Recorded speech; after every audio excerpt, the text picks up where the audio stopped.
عصری تعلیمی اداروں میں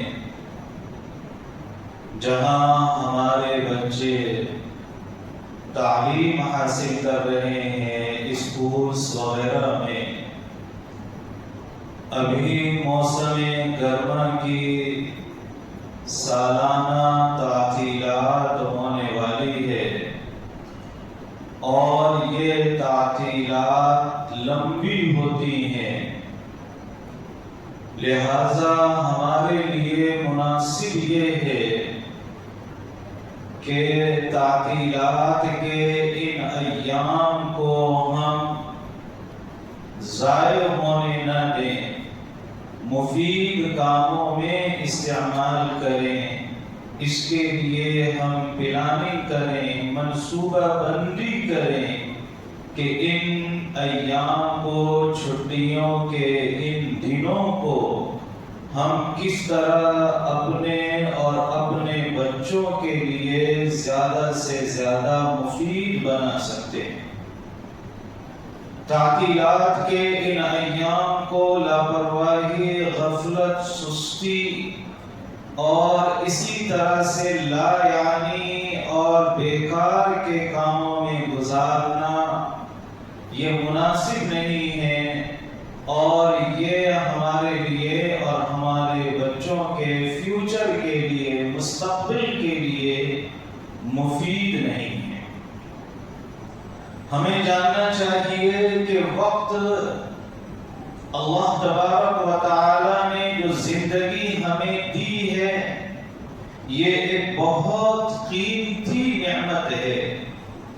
اس کی قدر و قیمت اور اہمیت کو ہمیں جاننا چاہیے۔ وقت کو ضائع کرنا، غفلت میں گزار دینا اور اسی طرح سے غیر مفید سرگرمیوں میں وقت کو خرچ کر دینا یہ عقل مندی کی علامت نہیں ہے۔ انسان کی زندگی کی ایک ایک گھڑی، انسان کی زندگی کا ایک ایک دن انمول ہے جس کی کوئی قیمت نہیں ہے۔ یعنی یہ اتنی قیمتی شے ہے کہ دنیا کی کوئی چیز قیمت دے کر اس کو نہیں خرید سکتی۔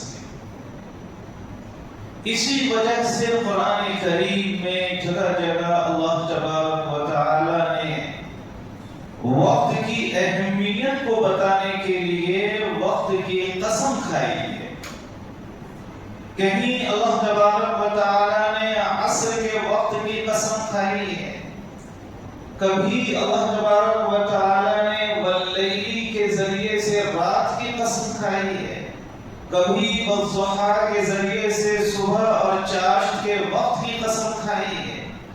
اس طرح سے مختلف اوقات کی اللہ تبارک و تعالی نے قسمیں کھائی ہیں، یہ پیغام دینے کے لیے کہ یہ وقت جو آپ کی زندگی کا آپ کو دیا گیا ہے یہ پرائس لیس ہے، یہ ایک انمول نعمت ہے، یہ ایک بیش قیمت نعمت ہے اللہ تبارک و تعالی کی طرف سے۔ لہذا لا یعنی اور غیر مفید ایکٹیویٹیز کے اندر، سرگرمیوں میں اس کو ضائع کرنا یہ وقت کی ناقدری اور اس نعمت کی ناشکری ہے۔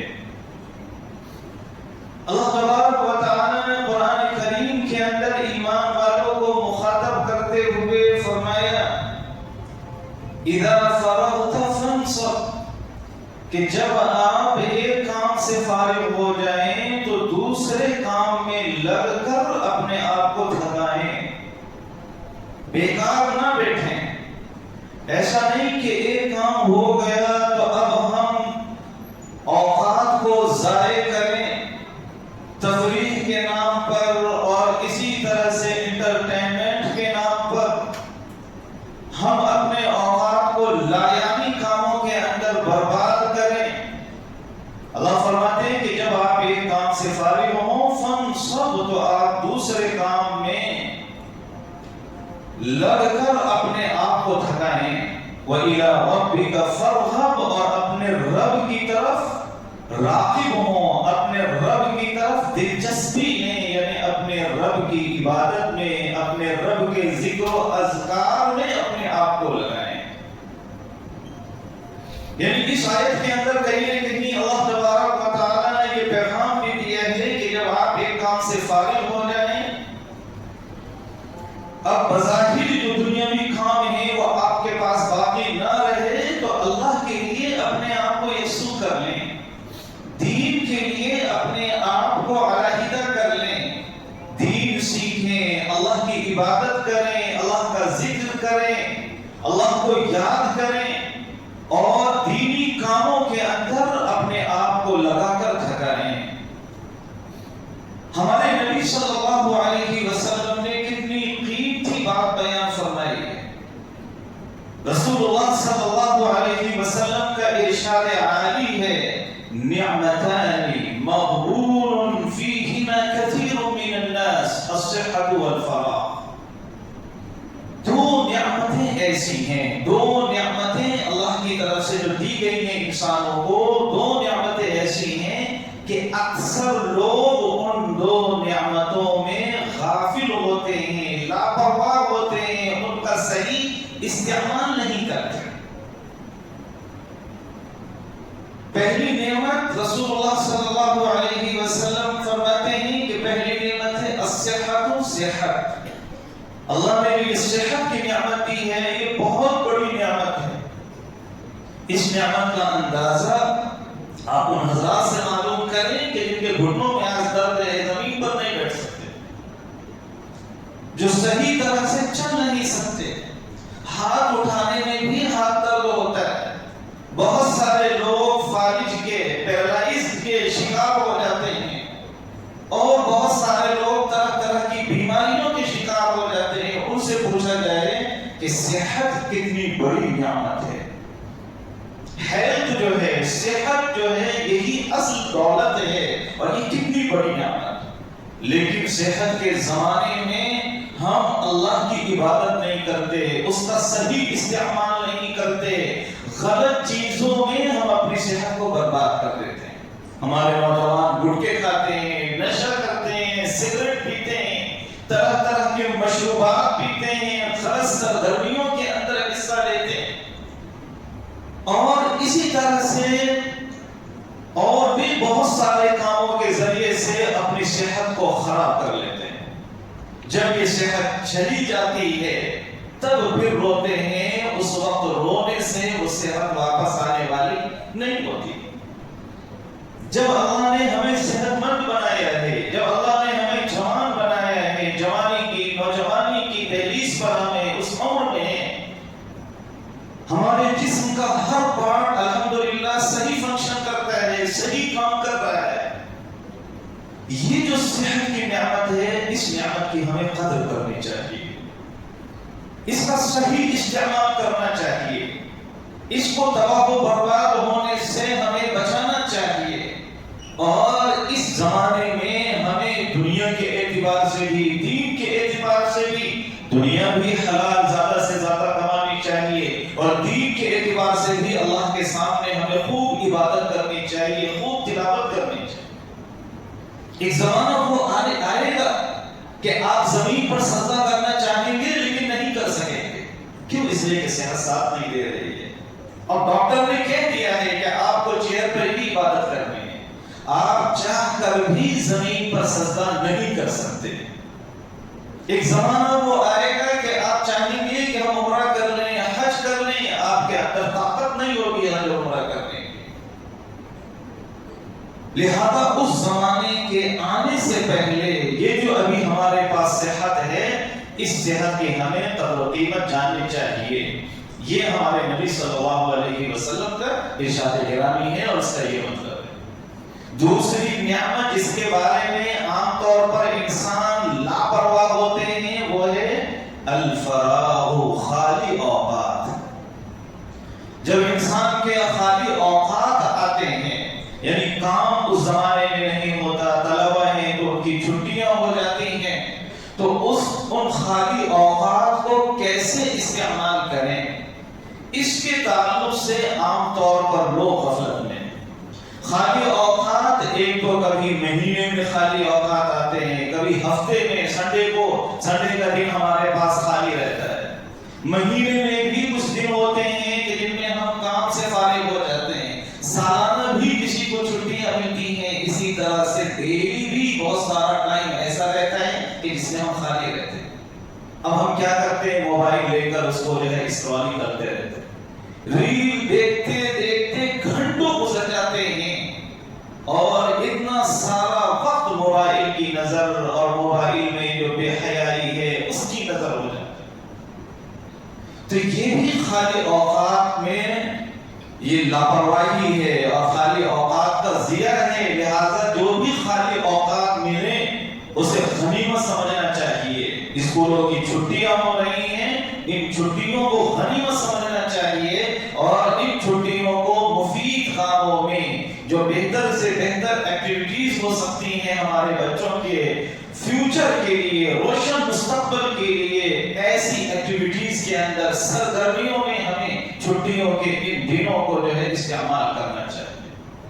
یہ ہمیں یاد رکھنا چاہیے کہ یہ جو بچے ہیں ہمارے پاس امانت ہیں، ایسا نہیں ہے کہ رینڈملی بچے ہو گئے ہیں یا ہم نے چاہا تو بچے ہو گئے، ایسا کچھ نہیں ہے، سب یہ اللہ کے نظام کے تحت ہے۔ اللہ نے ہمیں اگر ایک بیٹا، ایک بیٹی، 2 بچے، 3 بچے، 4 بچے دیے ہیں، اب عورت تو پہلے آج کل مسلمان بھی ڈرتا ہے، 2 سے زیادہ ہو گئے تو کھلائیں گے کہاں سے؟ ایسا لگتا ہے کہ جیسے وہ ہی سمجھتا ہے کہ میں ہی کھلاتا ہوں بچوں کو، اللہ نہیں کھلاتا، ایسا لگتا ہے۔ یعنی میں نہیں کہتا کہ وہ ان کا عقیدہ یہ ہے، زبان سے پوچھیں گے تو سب یہ کہیں گے نہیں، رزاق اللہ ہے، کھلانے والا اللہ ہے، پھر ڈر کا ہے۔ آپ 2 سے آگے کیوں نہیں بڑھ رہے ہیں؟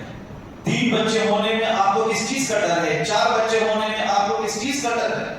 نبی صلی اللہ علیہ وسلم کی حدیث تو یہ ہے کہ ایسی خواتین سے شادی کرو جو آپ سے زیادہ محبت بھی کرتی ہو اور جس میں برتھ کی زیادہ سے زیادہ صلاحیت، پیدائش کی زیادہ سے زیادہ صلاحیت، تاکہ کل قیامت کے دن میری امت تمام امتوں میں سب سے زیادہ ہو اور میں فخر کروں تمام امتوں پر۔ آدم علیہ السلام کی امت سے بھی زیادہ ہو، نوح علیہ السلام کی بھی امت سے زیادہ ہو، لوط علیہ السلام کی، ہود علیہ السلام کی، وغیرہ وغیرہ جتنے انبیاء ہیں اور ان کی امتیں ہیں، وہ ساری امتیں چھوٹی ہوں، میری امت سب سے بڑی۔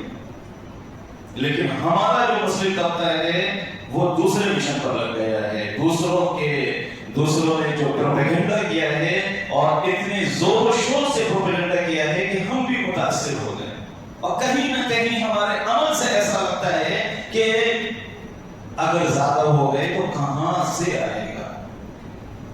اللہ کے پاس سے آتا ہے، کہیں سے نہیں آتا۔ وما من دابة في الأرض إلا على الله رزقها۔ اللہ نے یہ ذمہ داری لی ہے کہ دنیا میں جتنے بھی جاندار ہیں سب کی روزی کی ذمہ داری اللہ پر ہے، علی الاب والد پر نہیں ہے، علی الام ماں پر نہیں ہے، علی الشریکہ کمپنی پر نہیں ہے، علی العمل ملازمت اور جاب پر نہیں ہے، اللہ پر ہے۔ اللہ نے ذمہ داری لی ہے۔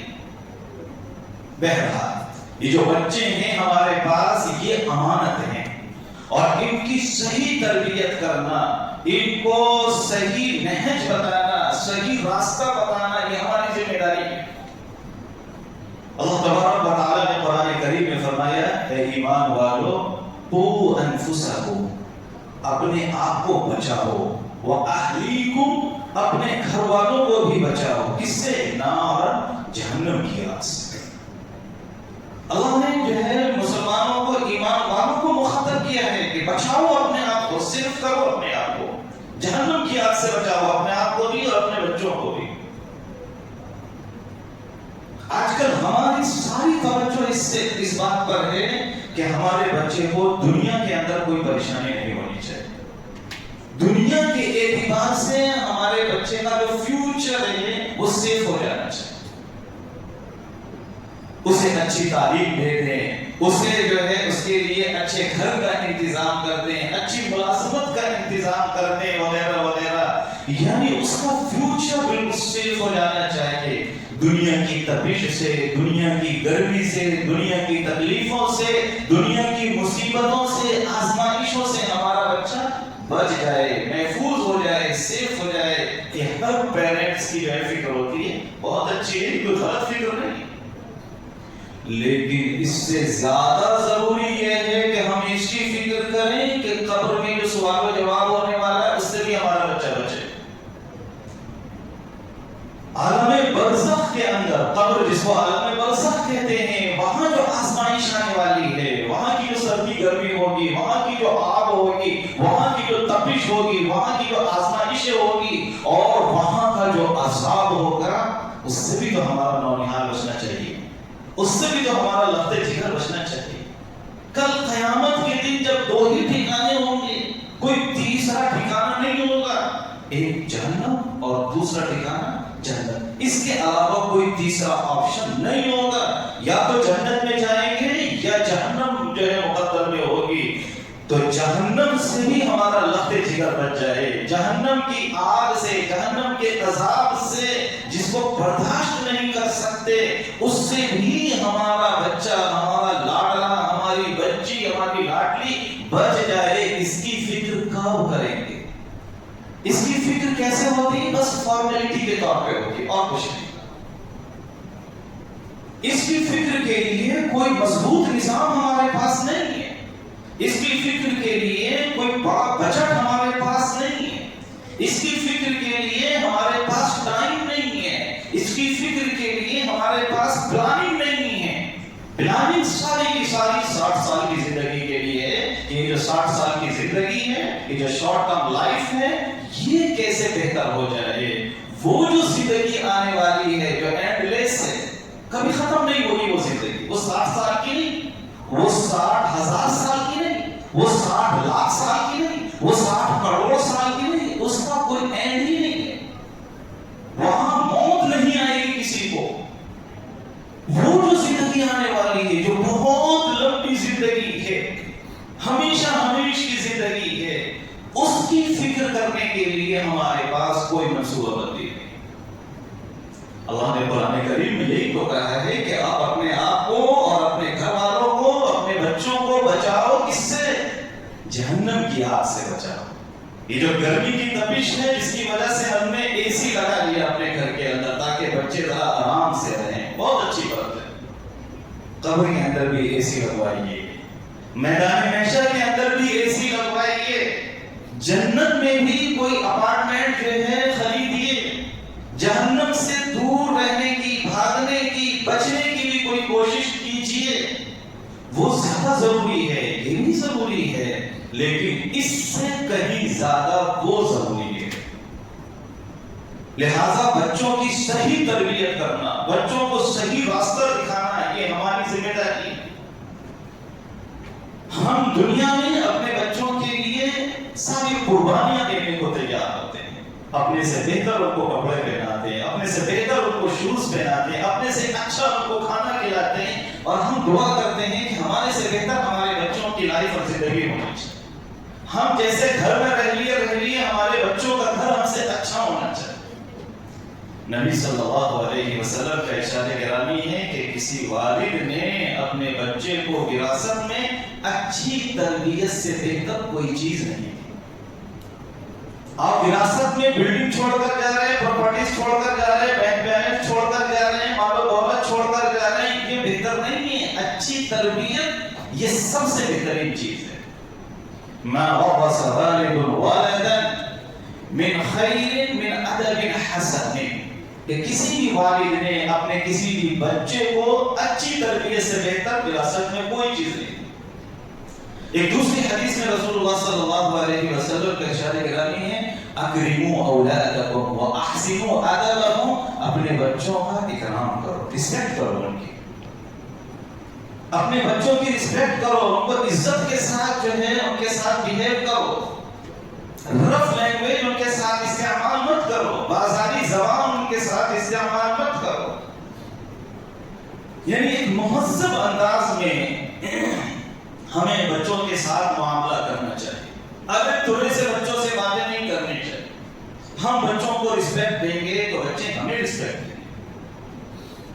اور اللہ کے نبی صلی اللہ علیہ وسلم فرماتے ہیں ان کی بہترین تربیت کرو. اس کے بعد ایک اور حدیث، ہم موقع سے اپنے بچوں کو گفٹ کرتے ہیں. اچھے مارکس لے آئے تو گفٹ کرتے ہیں، برتھ ڈے آیا برتھ ڈے بھی مناتے ہیں، برتھ ڈے بھی مناتے ہیں. حالانکہ یہ درست نہیں ہے، بالکل واضح طور پر یہ درست نہیں ہے. مسلمانوں کو نہ اپنا، نہ اپنے بچوں کا، نہ اپنی بیوی کا کوئی بھی برتھ ڈے، کوئی بھی اینیورسری نہیں منانی چاہیے. موت کو یاد کرنے کا حکم دیا گیا ہے، پیدائش کو یاد کرنے کا حکم نہیں دیا گیا. موت کو، مرنا ہے تمہیں ایک دن، اس کو یاد کرنے کا حکم دیا گیا ہے. اس کو یاد کرو، موت کو کب پیدا ہوئے تھے اس کو یاد مت کرو. ہم اس کو یاد کر کے نا سیلیبریٹ کرتے ہیں. بہرحال ہم اپنے بچوں کو موقع سے گفٹ دیتے ہیں، دینا چاہیے. یہ بھی بچوں کے اکرام کی ایک چیز ہے. نبی پاک صلی اللہ علیہ وسلم فرماتے ہیں دوسری حدیث میں کہ اس گفٹ سے بہتر دوسرا گفٹ ہے، اور وہ ہے بچوں کی اچھی تربیت. حسن ادب، اچھی تربیت، یہ سب سے بہترین گفٹ ہے، سب سے بہترین ہدیہ ہے. کوئی والد جو اپنے بچے کو سب سے بہترین گفٹ دے سکتا ہے، ہدیہ دے سکتا ہے، وہ کیا ہے؟ اچھی تربیت ہے. ہم بڑھاپے کے اندر روتے ہیں کہ ہمارے بچے ہماری اب فرما برداری نہیں کر رہے، ہماری بات نہیں سن رہے، بچے نافرمان ہو گئے. یہ جو بچے نافرمان ہوئے ہیں، سڈن نہیں ہو گئے، اس میں ہمارا کہیں نہ کہیں قصور ہے. ہم ان کے لیے اے ٹی ایم مشین تو بن گئے. صبح جا کے شام آ کے پورے دن کما کے کہ بچوں کو صحیح کھانا ہونا، صحیح کپڑے ہونا، اچھے گھر ہونا، اس کی تو فکر میں رہے. لیکن بچے نماز پڑھ لیں نہیں پڑھ لیں اس کی فکر نہیں.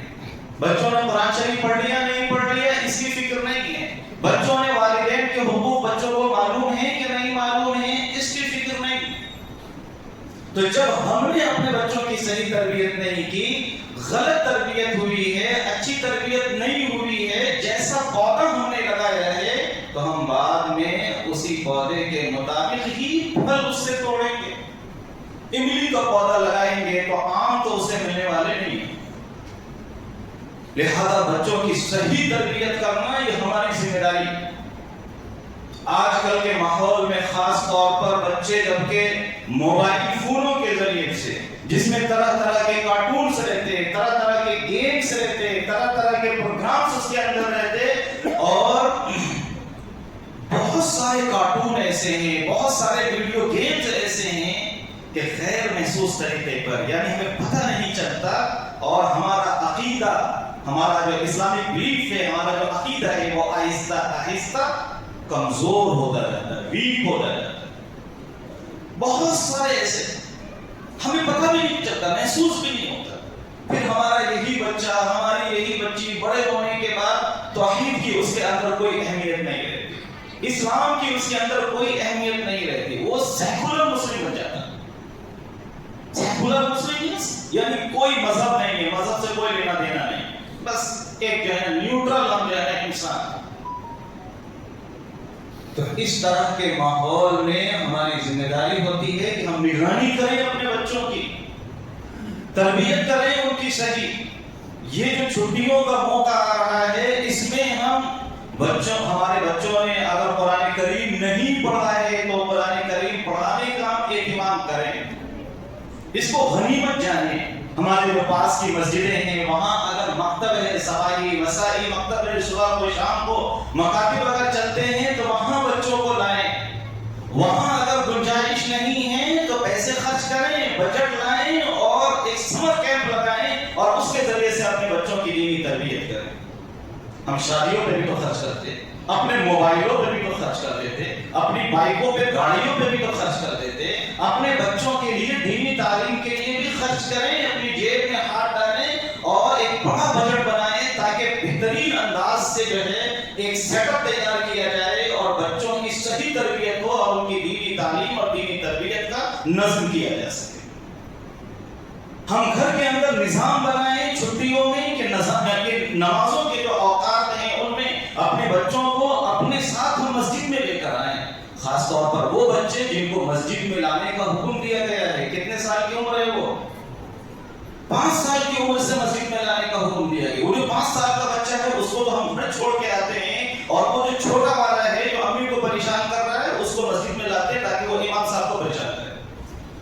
نمازیوں کو پریشان کرے اور پھر آ کر لوجک دیتے ہیں بچوں کو مسجد میں نہیں لانا، کیا لائیے اس کو لانا تھا پہلے اس کو تو لائیے. وہ جو 5 سال کا آپ کے گھر میں ہے، 6 سال کا ہے، 7 سال کا ہے، 8 سال کا ہے، 9 سال کا، 10 سال کا، وہ جو بچہ ہے ان کو تو لائیے پہلے. ان کو نہیں لائے، ان کو اگنور کر دے رہے، وہ سائیکلنگ کر رہے، وہ کھیل رہے، وہ موبائل میں لگے ہوئے ہیں، تو ان کو نہیں لا رہے. چھوٹے چھوٹے بچوں کو جو ہے مسجد میں لے جائے. منع نہیں ہے، آپ لائیے لیکن پہلے ان کو لے کر آئیے.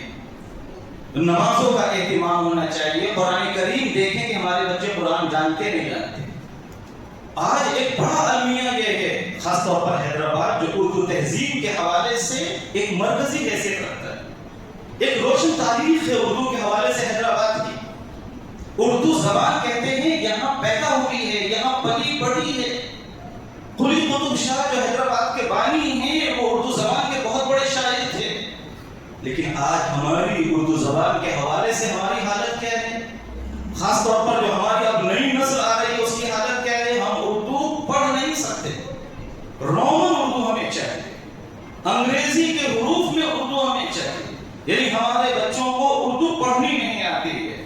اردو بول تو رہے ہیں ماحول کی وجہ سے، اس میں بھی جو ہے بہت ساری زبانیں مکس ہو رہی ہیں، لیکن اردو پڑھنی نہیں آتی ہے. ہمارا جو ایک بڑا ذخیرہ ہے دین کا وہ عربی زبان کے بعد ابھی اردو زبان میں ہے. ہمیں جاننا چاہیے. انگریزی میں بھی نہیں ہے، تیلگو میں تو کب ہوگا کہ پتہ نہیں، کسی بھی زبان میں نہیں ہے. سب سے بڑا ذخیرہ عربی زبان میں ہے، اسلام کا، اور اس کے بعد اردو زبان میں ہے. لہذا اسلام کو اگر ہمیں سمجھنا ہے تو عربی بھی سیکھنی چاہیے، عربی کے بعد اردو بھی سیکھنی چاہیے. لہذا اردو کی کلاسز کا ہمیں اہتمام کرنا چاہیے. بہت مشکل نہیں ہے، بہت آسان ہے اردو سیکھنا. اردو سمجھنا، اردو پڑھنا، ریڈنگ کرنا، رائٹنگ کرنا بہت ایزی ہے. ہم جو ہے اس سمر ہالیڈیز کے اندر ہی سیکھ سکتے ہیں اگر ہم اس کا اہتمام کریں.